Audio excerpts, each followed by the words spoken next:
हाँ जी स्टूडेंट्स, आपका एक छोटा सा टॉपिक और रह गया है। तो I think 3 domains of life, 3 domains of life, और we can say 3 domain system, जिसमें हम लोग 6 किंगडम क्लासिफिकेशन पढ़ते हैं। बहुत बहुत सिंपल है ये तो। असल में मैं क्लियर कर देती हूँ कि क्या है एक्चुअल में। आपके एनसीईआरटी में टॉपिक दिया हुआ है 3 डोमेन्स ऑफ लाइफ। देखो, हमने पढ़ा था 5 किंगडम क्लासिफिकेशन, जिसमें हमने kingdom Monera, protista, fungi, Plantae और एनिमालिया पढ़े थे। इसमें भी हम वो पढ़ते हैं। बस ये किया था, कार्ल विज थे प्रोफेसर, कार्ल विज माइक्रोबायोलॉजिस्ट थे। इन्होंने 6 किंगडम क्लासिफिकेशन कहा था। इन्होंने क्या किया, जो प्रोकैरियोट्स थे उसके 2 ग्रुप बना दिए। इन्होंने बोला कि भाई हम जो लाइफ है उसको पढ़ते हैं आर्किया, आर्किबैक्टीरिया और यूबैक्टीरिया, और एक यूकैरियोटा। 3 डोमेन्स 1, 2, 3 कि भाई लाइफ को हम इन 3 फॉर्म में पढ़ते हैं। तो ये आर्किबैक्टीरिया और यूबैक्टीरिया, जिनको आज के टाइम में आर्किबैक्टीरिया तो आर्के के नाम से जानते हैं, ठीक है, और यूबैक्टीरिया को हम लोग बैक्टीरिया के नाम से जानते हैं, ट्रू बैक्टीरिया। तो इन दोनों को हम लोग एक सिंगल उसमें पढ़ लेते हैं। प्रोकैरियोट्स को हमने इन 2 में डिवाइड कर दिया, 2 ग्रुप्स में। आर्किबैक्टीरिया, बैक्टीरिया दोनों प्रोकैरियोट्स में आते हैं। और यूकैरियोटा के अंदर हम लोग कौन कौन सी चीज़ें पढ़ते हैं? Protista kingdom, protista, fungi, Plantae and Animalia. तो हो गया ना, 1, 2, 3, 4, 5, 6 किंगडम क्लासिफिकेशन। इनको हम 3 डोमेन्स के अंदर पढ़ते हैं, आर्किया, बैक्टीरिया और यूकैरियोटा। यही है बस, छोटा सा, ठीक है। कार्ल विज ने क्लासिफिकेशन की थी। नेक्स्ट हमारा एक बिल्कुल लास्ट टॉपिक है, फिर हमारा ये फाइनल हो जाएगा। इसके बाद हम लोग किंगडम प्रोटिस्टा स्टार्ट कर देंगे।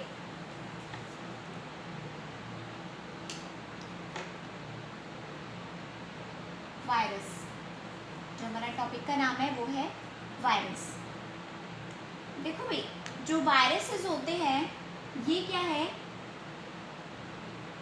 These are the transition state between living and non living. कि ना तो हम इनको लिविंग ही बोल सकते हैं और ना ही हम इनको नॉन लिविंग ही बोल सकते हैं। क्यों? क्योंकि इनके पास, because they do not have their cellular machinery. और क्योंकि हम जानते हैं कि लिविंग होने के लिए क्या ज़रूरी है कि इनके पास खुद का सेलुलर स्ट्रक्चर हो। तो फिर भैया हमें इन्फेक्ट कैसे करते हैं? क्योंकि दीज आर ओब्लिगेट पैरासाइट्स, ठीक है। ये क्या होते हैं? ओब्लिगेट पैरासाइट्स होते हैं। ओब्लिगेट का मतलब कंडीशन है पैरासाइट होने के लिए। ये इनको ज़रूरत पड़ती है होस्ट सेल की। They require a host cell to multiply. मतलब जैसे इनको लिविंग सेल मिली तभी ये क्या करेंगे, उसकी सेलुलर मशीनरी को यूज़ करके तब अपना नंबर मल्टीप्लाई करेंगे। ग्रोथ और रिप्रोडक्शन इनके अंदर नहीं होती। इनके अंदर ग्रोथ और रिप्रोडक्शन नहीं होती। ये सिर्फ अपना नंबर मल्टीप्लाई करते हैं, जो असेंबल करते हैं अपने बॉडी पार्ट्स को बना के। रिप्रोड्यूस नहीं करते हैं, पूरी की पूरी बॉडी नहीं बनती। इनका जेनेटिक मटेरियल अलग बनेगा, कॉटिंग अलग बनेगी, कंबाइन करेंगे तब जाके बनेगा। मल्टीप्लिकेशन होती है, डिवीज़न और रिप्रोडक्शन नहीं होती, ठीक है। ऑब्लिगेट मतलब कंडीशन चाहिए, होस्ट सेल मिलेगी तभी पैरासाइट है ये।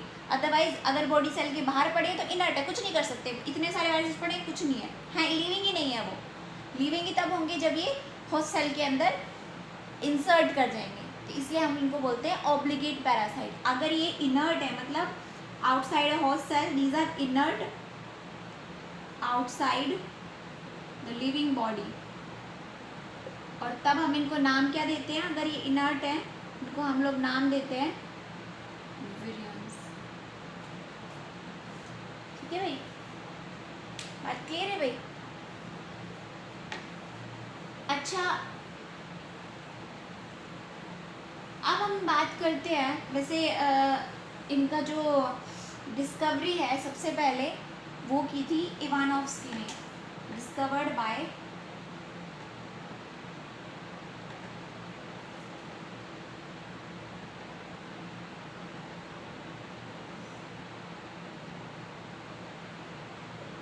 इन्होंने किसके अंदर देखा था इसको, जो tobacco mosaic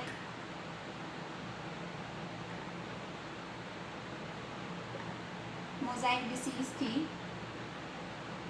mosaic disease of tobacco भी बोल सकते हैं, उसके अंदर सबसे पहले देखा था।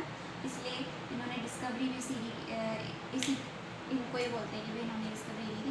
वैसे तो कईयों ने इसके ऊपर काफ़ी काम किया था, और जो जेनर थे उन्होंने स्मॉल पॉक्स की वैक्सीन भी निकाली थी, स्मॉल पॉक्स वायरस से होता है। एक पास्चर थे, उन्होंने रेबीज़ के लिए वैक्सीन बनाई थी। तो मतलब स्मॉल पॉक्स अब जड़ से ख़त्म हो गया ना, आप लोग जानते भी होंगे। तो स्ट्रक्चर की अगर हम लोग बात करें तो इनका स्ट्रक्चर किस तरह का होता है भाई, इनके पास स्ट्रक्चर में एक तो होता है न्यूक्लियोइड, एक होता है इनके पास कैप्सिड।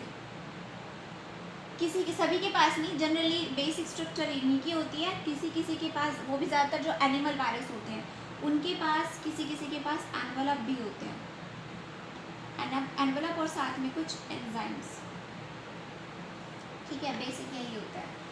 तो भाई न्यूक्लियोइड क्या होता है, न्यूक्लियोइड जो इनके जेनेटिक मटेरियल को रिप्रेजेंट करे, जेनेटिक मटेरियल को जो रिप्रेजेंट करता है। अब जेनेटिक मटेरियल आप लोगों को पता है, जो लिविंग ऑर्गेनिजम्स होते हैं उनके अंदर हमेशा डीएनए होता है जेनेटिक मटेरियल, बट वायरसेस ऐसे होते हैं जिनके पास जेनेटिक मटेरियल के लिए डीएनए भी काम कर सकता है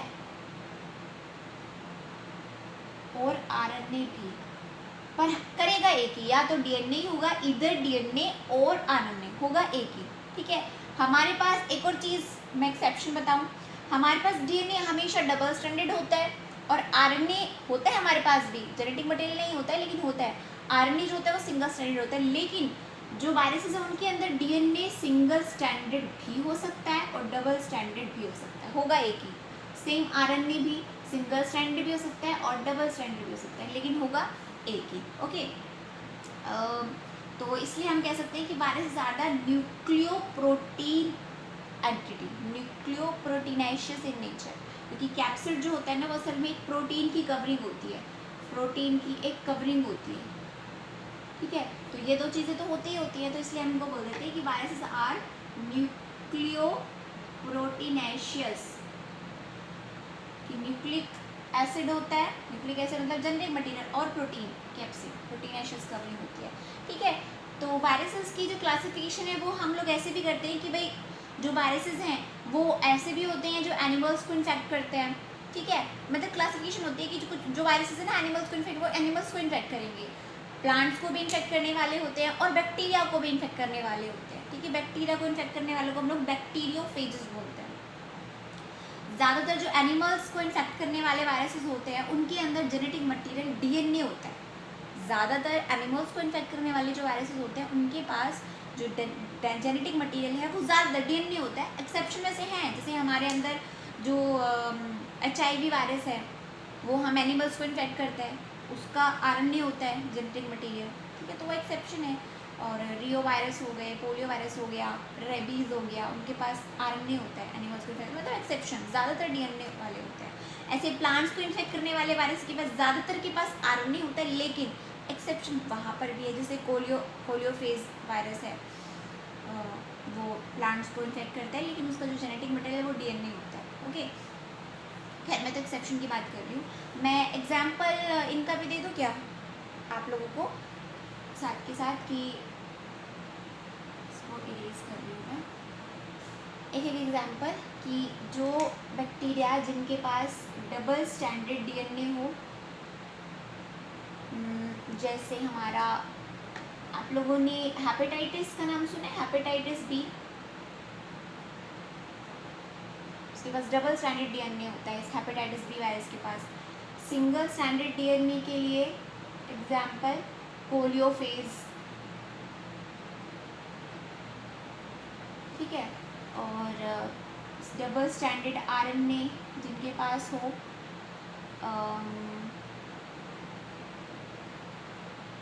ट्यूमर वायरस जो जनरली ट्यूमर बनाते हैं, और सिंगल स्टैंडर्ड आरएनए HIV। ठीक है, ये मैं एक एग्जांपल दे दिया है।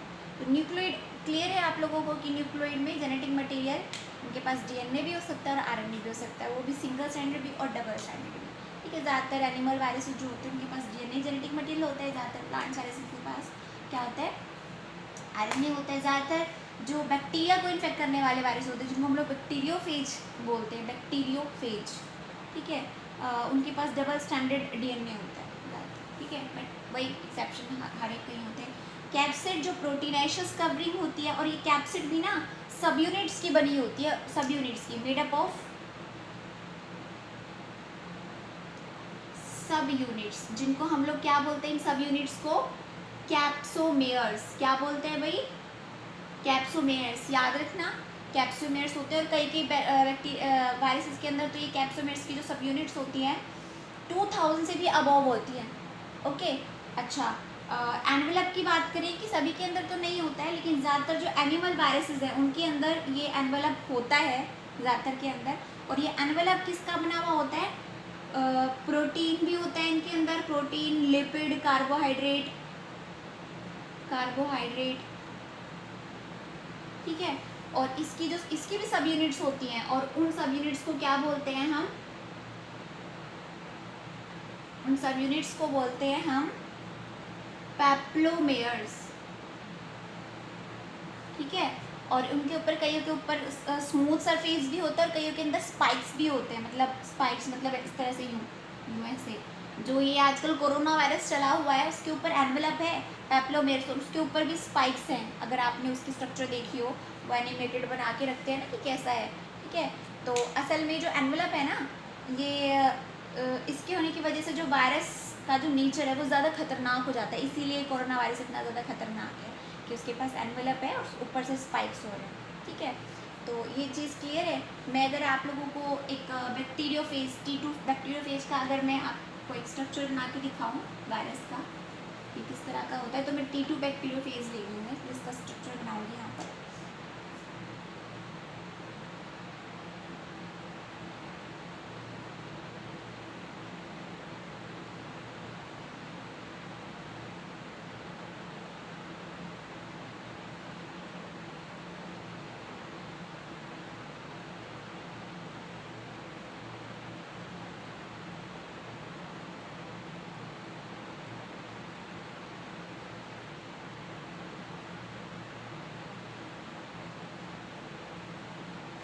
ये इसका जेनेटिक मटेरियल, जनरली मैंने बताया कि ये T2 बैक्टीरियोफेज और बैक्टीरियोफेजेस के अंदर जेनेटिक मटेरियल है वो डीएनए होता है। और ये क्या है, इसका कैप्सिड कवरिंग, ये इसकी कॉलर, ये इसका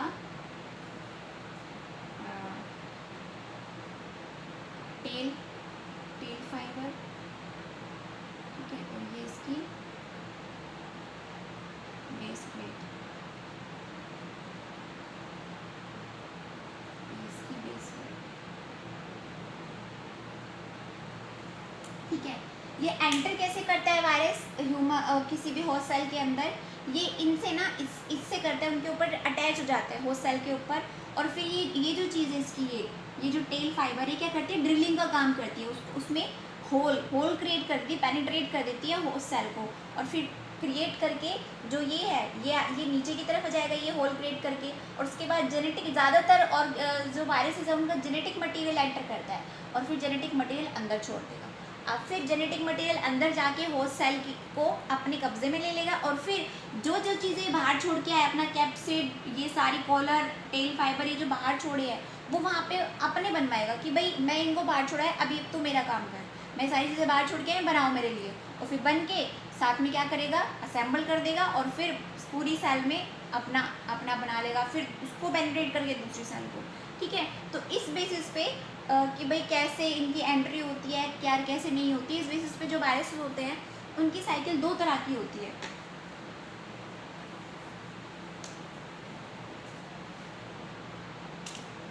फेजिक और पिनोसिटिक। फेजिक में क्या होता है कि पिनोसिटिक में तो क्या होता है कि पूरा का पूरा ही क्या कर जाता है, जो वायरस है वो एंटर कर जाता है, पूरा का पूरा, ठीक है, कंप्लीट वायरस एंटर कर जाता है। कंप्लीट वायरस एंटर कर जाता है इनटू होस्ट सेल। जबकि फेजिक में क्या होता है कि सिर्फ जेनेटिक मटेरियल एंटर करता है, ठीक है, और पूरा कंप्लीट वायरस मतलब capsid plus genetic material nucleoid. Phasic further lytic and lysogenic cycle. देखो लिटिक साइकिल में क्या होता है, मैंने बताया था कि भाई इस तरह से हमारा वायरस है, इसको मैं डिलीट इरेज करके फिर मैं कंप्लीट करती हूँ। लिटिक साइकिल में ये हमारा वायरस है,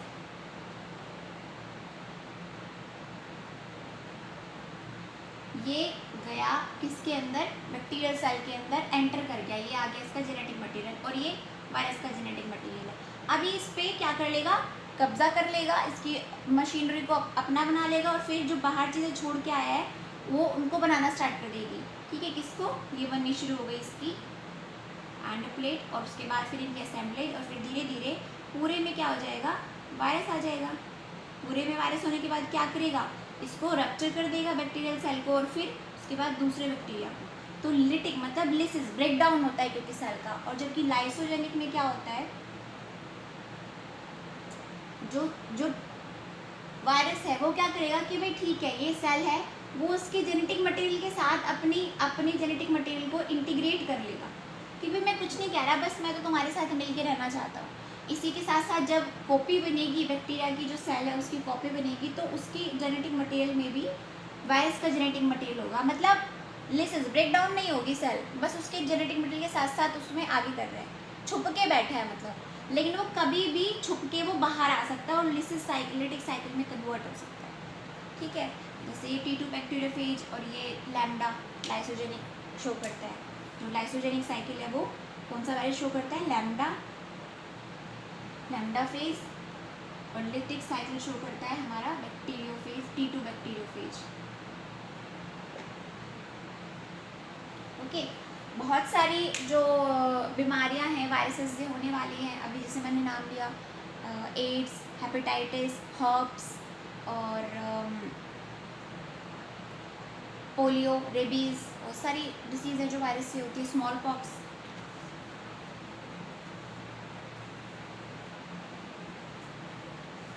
एक प्रायोन्स का नाम सुना, प्रायोन्स और विरियोइड्स।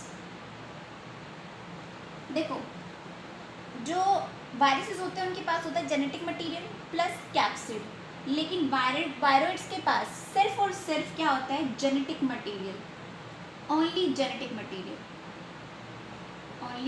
Material is present. और वो भी जेनेटिक मटेरियल भी कौन सा, आरएनए, हमेशा आरएनए होगा। इनके अंदर ऐसा कुछ नहीं है कि डीएनए भी आरएनए भी, वो सिंगल थ्रेड नहीं, सिर्फ आरएनए होगा जेनेटिक मटेरियल, और कुछ नहीं होगा, प्रोटीन की कवरिंग नहीं होगी, ठीक है।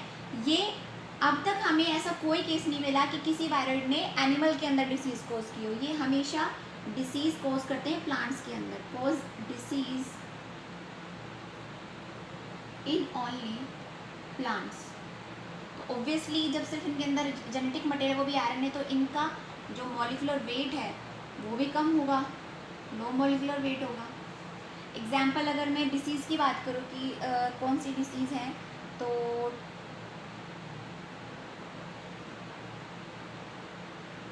ट्राइसेंथियम स्टंट,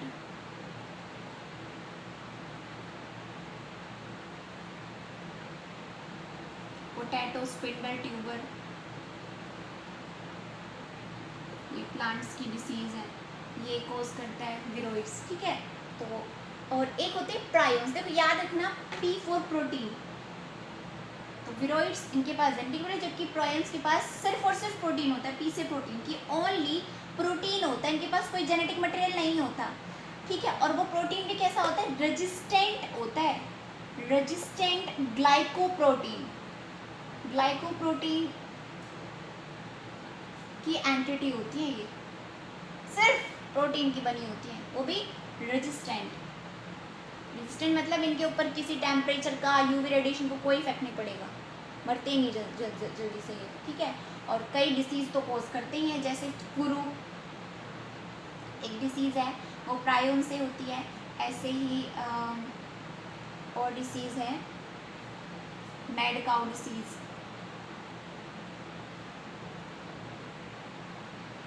ये प्रायन से होती है। ठीक है भाई, तो ये हमारा जो चैप्टर है वो बिल्कुल कंप्लीट हो चुका है। कोई दिक्कत हो, और ये वायरस का टॉपिक तो ये लगा लो इम्पोर्टेंट है तुम्हारा। ठीक है, जब भी मैं अगर तुम्हारा इन फ्यूचर टेस्ट वगैरह लूँगी तो ये वायरस का टॉपिक तो दूंगी ही दूंगी। ठीक है।